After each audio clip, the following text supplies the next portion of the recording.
संविधान में दिया गया rights, fundamental right, जन्मसिद्ध अधिकार वोट देना है, जिस कॉन्स्पिरेसी के अधीन ने उस पर इंकित किया है, आपको डेलीगेशन में दिखा है, इससे स्पष्ट साबित होता है क्या अगर कम किया गया तो यहाँ लोकतंत्र अपमानित होगा, लोकतंत्र कमजोर होगा, डेमोक्रेसी जमहूरियत इस बात की होगी जब देश का सबसे बड़ा महापर्व जब इलेक्शन आएगा और इलेक्शन में 25% लोग अगर किसी का बड़ा अपमान होगा। आज इस देश में आपने सुना होगा जब सब काफी दिन से हम सोच रहे थे आपका टाइम लेने के लिए, लेकिन से घरेलू जिससे हमें टाइम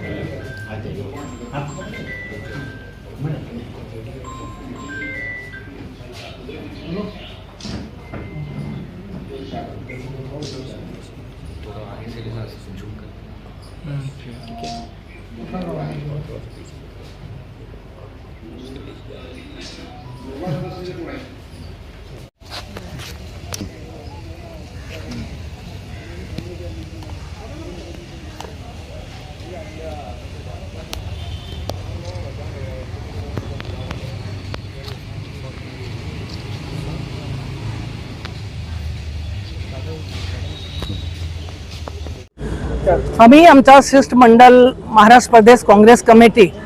आणि उत्तर भारतीय बिहार महागठबंधन फ्रंट जे आहे ते आम्ही दोन्हीच्या माध्यमातून आज भिवंडीचे कल्याणचे सगळे लोक मिळून आणि एक शिष्टमंडळच्या माध्यमातून आम्ही इकडे एक निवेदन दिलं। आज कमीत कमी 1 महिना झाला माझ्याकडे सैकड़ो असे म्हणजे तक्रारी आल्या की आमचं म्हणजे मॅपिंग होत नाही, आम्ही बीएलओ कडे चक्रा मारतो, आम्ही आमचे सगळे नातेवाईक आहे, आमच्या घर कुटुंब आहे, ते सगळे आम्ही 2002 चे पण आमचे मतदान केंद्राचे जे आमचे मतदान कार्ड आहे ते घेऊन फिरतो, पण आम्हाला ते सांगतात तुम्ही उद्या या, परवा या, इकडे या, तिकडे या, ते पण आम्हाला कधीच त्यांनी वेळ दिली नाही, कधी मॅपिंगसाठी त्यांनी आम्हाला सहकार्य नाही केलं बीएलओ जे आहे। पण ते काय खूप त्यांनी त्यांच्याशी विचारला बाई ते करायचे काय, इकडे आले ते प्रांत ऑफिस मध्ये गेले, कलेक्टर कडे पण रायटिंग मध्ये दिल्या, पण त्यांचा काही म्हणजे त्यांचा निदान झाला नाही। आता ते माझ्याकडे आले तरी आम्ही एक मीटिंग घेतली, मीटिंग घेतल्यानंतर आम्ही सगळ्यांना बोलवलं की जाऊन आपण तक्रार मांडूया आपण तहसीलदार साहेबांच्याकडे, आणि त्यासाठी आम्ही एक निवेदन दिलं आणि त्याचे ते तरी एक लहान एक मार्ग ते त्यांनी जे काढतात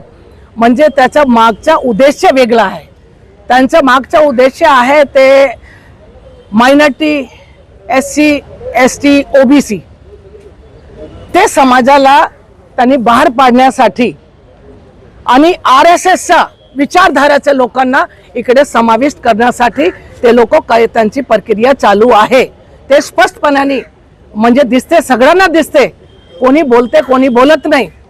पण आम्हाला कोणी जागा आमच्यावर केस करते तरी करून द्या, आम्हाला जेलमध्ये टाकायचं तरी टाकून द्या, आम्ही आत्ताच्या आत्ता इकडे जेल समोर उभे आहोत,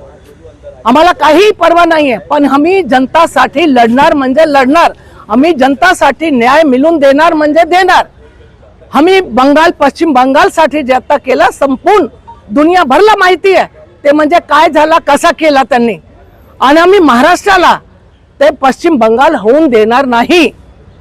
आता पुढची भूमिका काय असणार आपली? आता बीएलओ 20 तारीख पर्यंत त्यांनी वेळ नाही वाढवली तर 20 तारीख पर्यंत ते बीएलओचं कार्य आहे, त्याच्यामध्ये जर केलं, आम्ही वेगवेगळे वार्डामध्ये आमचे कार्यकर्ते काम करत आहेत, जर त्यांनी नाही ऐकला तर आम्ही कलेक्टरकडे नाही तर मुख्यमंत्रीकडे जाऊ, त्यांनी वाढवून दिला तर ठीक आहे, नाही तर त्यांनी आपली प्रक्रिया चालू केली, आम्ही रस्त्यावर उतरणार।